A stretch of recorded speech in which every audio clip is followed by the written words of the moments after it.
Bristol Community College, Mathematics with Dan Avedikian, Math 011, Arithmetic, Section 3.5, Problem 2. This is Section 3.5, Problem 2. We have 16.8 divided by 7.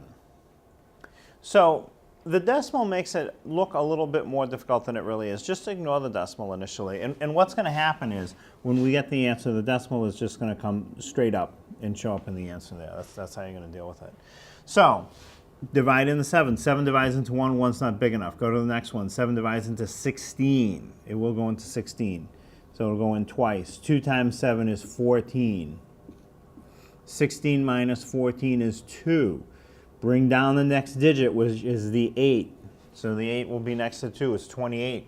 7 divides into 28. It goes in evenly 4 times.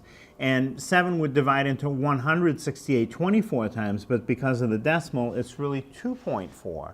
And that's the answer, 2.4.